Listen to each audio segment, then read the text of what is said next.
नमस्कार, news state देख रहे हैं। मैं हूं आपके साथ शुभम त्रिपाठी। लखनऊ में यजदान बिल्डर पर एक्शन हो रहा है। अवैध अपार्टमेंट के ध्वस्तीकरण की कार्रवाई चल रही है, लेकिन जिस तरह से यह कार्रवाई लापरवाही से की जा रही थी, उसमें कई मजदूर दब भी सकते थे, जान भी जा सकती थी। 2016 में इस इमारत को सील किया गया था। साल 2019 में कोर्ट ने यजदान अपार्टमेंट को तोड़ने का आदेश जारी किया था, जिसके बाद इमारत का कुछ हिस्सा ध्वस्त किया गया था। हालांकि पूरी इमारत उस वक्त भी नहीं गिराई गई और अब इसे गिराते समय लापरवाही बरती गई है, जिससे सबक लेते हुए अब मशीनों को हटाकर मजदूर ही बिल्डिंग को गिरा रहे हैं।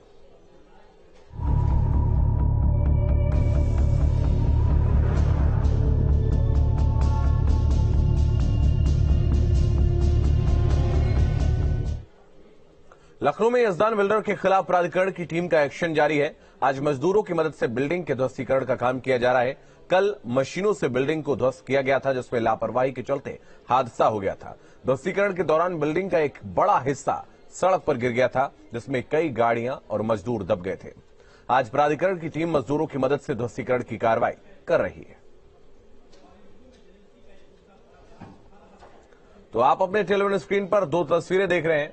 पहली तस्वीर शनिवार की है, जब बिल्डिंग गिरी, और दूसरी तस्वीर आज की है, जहां हादसे से सबक लेकर अब मजदूर ही बिल्डिंग गिरा रहे हैं।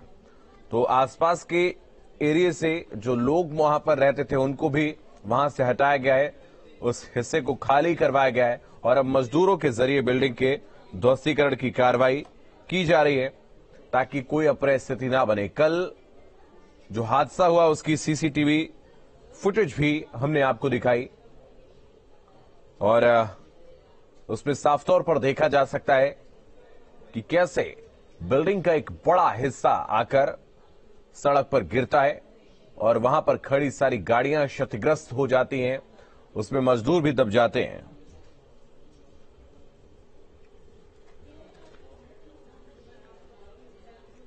तो यजदान बिल्डर पर एक्शन जारी है। प्राधिकरण एक्शन लगातार कर रहा है, लेकिन एक्शन को लेकर क्या तैयारियां नहीं की गई थी, ये एक बड़ा सवाल है। क्योंकि अगर तैयारियां की गई होती तो ऐसी घटना नहीं होती। कार्रवाई एक शख्स पर हो रही है, लेकिन उसकी जद में बाकी लोग भी आ गए। जो वहां पर रहते हैं वो भी इसकी जद में आ गए और अब उन्होंने मुआवजे की मांग की है। उनको जो भी नुकसान पहुंचा है उसको लेकर उन्होंने मुआवजे की मांग की है कि उनको मुआवजा दिया जाए और जो भी नुकसान उनका हुआ है उसकी पूर्ति हो। राजधानी लखनऊ की याजदान बिल्डिंग में कल जब ध्वस्तीकरण का काम किया जा रहा था, तो उसी दौरान बिल्डिंग का एक हिस्सा जो है टूटकर सड़क पर गिर पड़ा था, जिसकी वजह से इस हादसे में कई वाहन जो है वो टूट गए थे, क्षतिग्रस्त हो गए थे। इसके बाद आसपास के लोगों ने इसको लेकर विरोध प्रदर्शन शुरू किया। आनंद फानन में जिलाधिकारी और एलडीए वीसी भी पहुंच गए थे।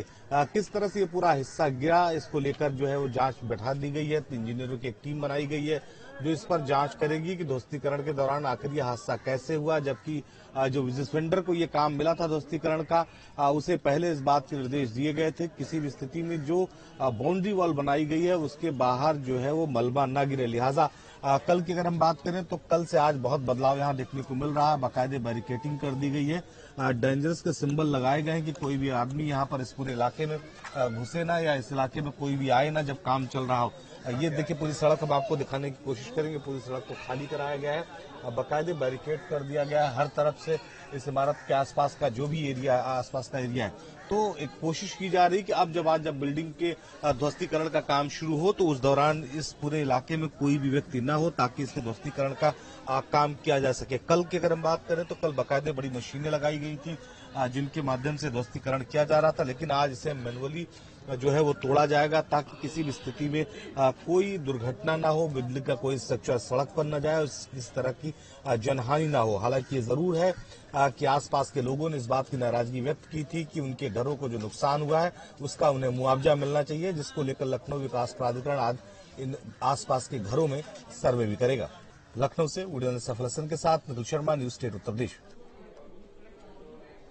एरिया बंद कर दिए हैं, देख लीजिए, बैनर भी लगा दिए हैं, वो तरफ भी लगा दिए हैं, ये तरफ भी है, पूरा रास्ता बंद कर दिया है। पुलिस फोर्स सब जगह लगा दिए हैं। लेबरों से मैनुअली काम चालू कर दिए हैं। मैनुअली काम आराम से चालू हो गया है, लेबरों से चालू है काम पीछे तरफ से। कितने मजदूर लगाए गए हैं इसमें काम करने के लिए? 10 मजदूर है। उनकी सेफ्टी का भी पूरा ध्यान रखा है। पूरा एकदम ध्यान रखे हैं, हेलमेट वगैरह सब लगाए हैं। सर बदलाव तो हो गया है और बंदिशगी भी हो गई है, रास्ता भी बंद कर दिया गया है, लेकिन परेशानियों से बहुत गुजर गए, बहुत हम लोग बच गए समझ लीजिए। ये हमारा देखिए लपक में छज्जा भी फट गया सब कायदे से, लेकिन जिस तरह पहले तोड़ा जा रहा था सेम वही बिल्डिंग आराम से टूट गई। तो निखिल हमारे सहयोगी इस वक्त हमारे साथ अधिक जानकारी के लिए जुड़ रहे हैं। निखिल, आपके पास आएंगे। लापरवाही के बाद अब सावधानी बरती जा रही है, लेकिन हादसा हो चुका है और हादसा ये और भी बड़ा हो सकता था, क्योंकि किसी भी तरीके के कोई सुरक्षा के उपकरण वहां पर मौजूद नहीं थे और कोई भी नियम कानूनों के तहत वहां पर कार्रवाई नहीं की जा रही थी।